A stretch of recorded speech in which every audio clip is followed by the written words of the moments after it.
Rising Storm 2 Vietnam has been an important part of my life for the last couple of years, and the same can be said for a lot of you, and this also applies to Red Orchestra. So it was only natural that people looked at 83 as the next step beyond those games to carry the torch that consisted of, in my opinion, near perfect gameplay flow where it will leave you at the edge of your seat but never bore you, and it incorporated realistic weaponry and equipment, and there will be a small amount of die-hard history buffs who can probably type out an essay in the comments pointing out the historical inaccuracies in RS2, but it's still better than what's on the majority of the market. But 83 has had a turbulent and depressing development cycle, and we'll discuss it later on to clear up a couple of misconceptions that I see about the game and its developers. But recently, a new gameplay trailer was released, and look, yeah, it wasn't that good. A lot of people have an issue with the quality of the assets, which I don't blame you, but remember, this game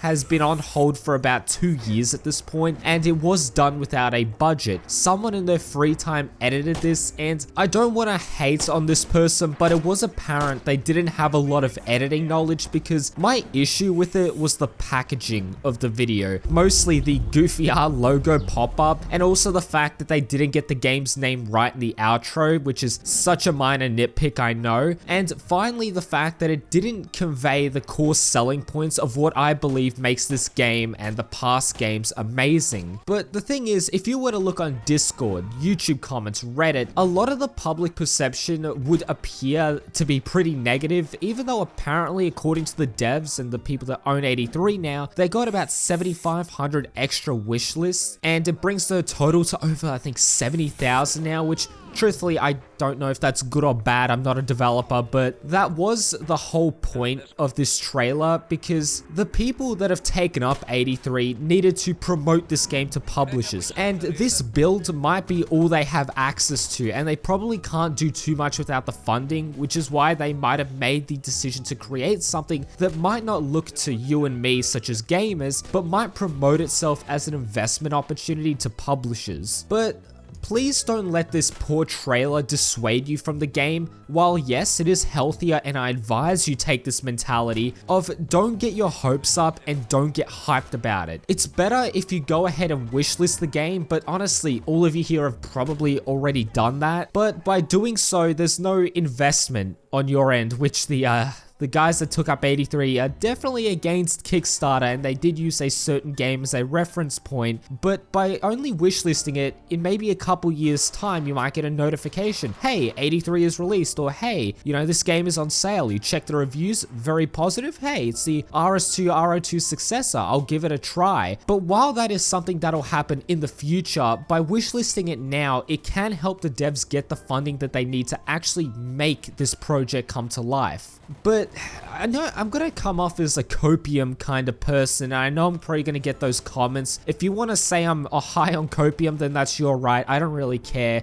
But the whole point of this trailer was to say, hey, it's back. Like, there are humans that actually own this product now, and they are intending on working on it, and all they need is just a wish list, no investment on your end. But let's actually break down this trailer. Now, right off the bat, we can see the Dugar Radar, which is located in Chernobyl, and I imagine this will be a playable map since everything in this trailer is alpha gameplay, and I love how they included the detail of the Ferris wheel in the background. It doesn't matter if you play Stalker and its ridiculous amount of mods, or even 83, you can't escape the zone. The games have been taken up by new developers, which we'll discuss later on, and they are Blue Dot Games. Saying what I just said sort of feels like I'm promoting Newspeak from 1984, but moving on. You can see British soldiers and a sexy M16 with an M203 grenade launcher. In the past, they've said they wanted to have Blue 4 to be comprised of the British and the US factions, and you can also see the Bren gun. Never been a fan of that gun, because Hell Let Loose left a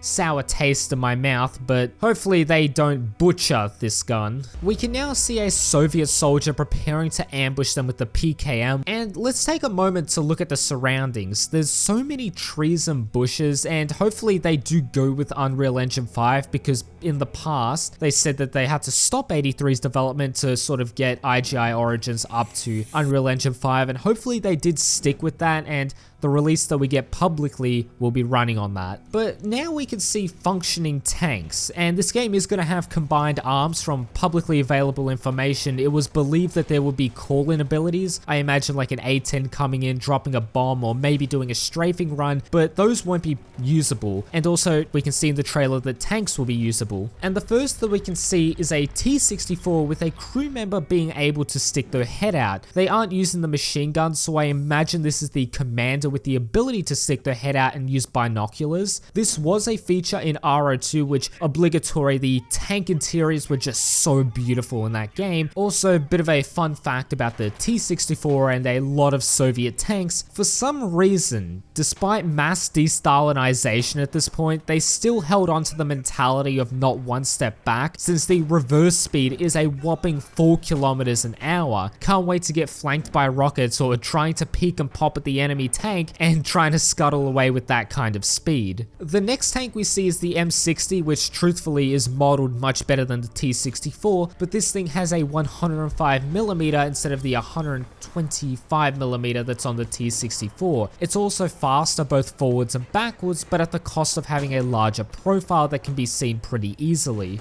But a couple of interesting things at the end of the video. We can see what I imagine is a mortar or artillery strike, or it could have been a plane that came in and dropped a bomb, but this leads me on to the faction's air capabilities. I wonder if we'll see the return of the anti-ass defense systems, or if we'll just have to sit there and take it like a real man. But it will be interesting to see what call-in abilities will be available, not just in terms of offensive, but also strategic, because in RS2 you have Ho Chi Minh's Trail and the ambush deploy, which I have seen multiple times make or break whether a game is won, and it just added to the chaos and intense nature of the game. Obviously, I don't want 83 to be a reskin of RS2, it has to move forward and introduce new things, but this was the gameplay. Remember, the first trailer years ago was really all scripted, but let's talk about how we got here, because at the moment the game is trying to secure funding, but back in 2019 the game was announced. It was being developed by Antimatter Games, who developed Rising Storm 2 Vietnam, and I see this misconception all the time. They are completely different to Tripwire, who are the publishers. Over the years the game would release several videos and trailers teasing the release, which was targeted for 2022, which was 2 years ago. Let that sink in. But along the way they got acquired by a publisher, which then threw an extra thing into development, which no one really asked for except for a lot of people from this area of the world, and that was IGI Origins. It was supposed to be the resurrection of an old stealth single player series, and the thing is,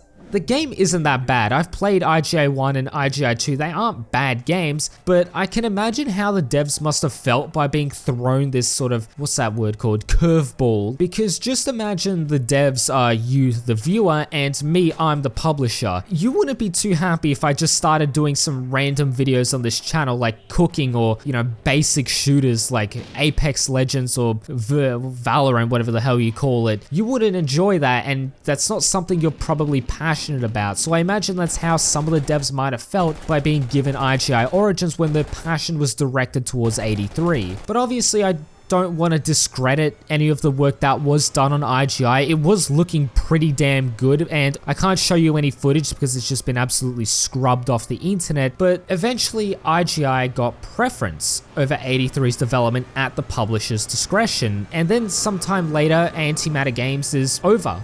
Done for. That's it. Sayonara. You know, here's your severance package or redundancy package, whatever you call it. Piss off now. And for a lot of people that were interested in 83, all hope was lost for most people. I honestly went through just about all 5 stages of grief, and I never made it to acceptance. I was sort of praying here and there, like, you know, maybe something will happen. Maybe this is just a bad dream, but along comes Blue Dot Games. Literal saviors who could see that it was just a disgrace, that all this effort of real people from a company that had a human face to it, which was made apparent through the Gunsight's videos. And, you know, I don't want to sound like Blue Drake 42 here, but Antimatter Games was mismanaged and taken for a ride, essentially, because of a couple suits in a room. And I probably shouldn't go too hard on the publisher, since Blue Dot did strike a deal with the original publisher to allow them to use 83 and develop the game. But here we are in present day. This is the reality at the moment.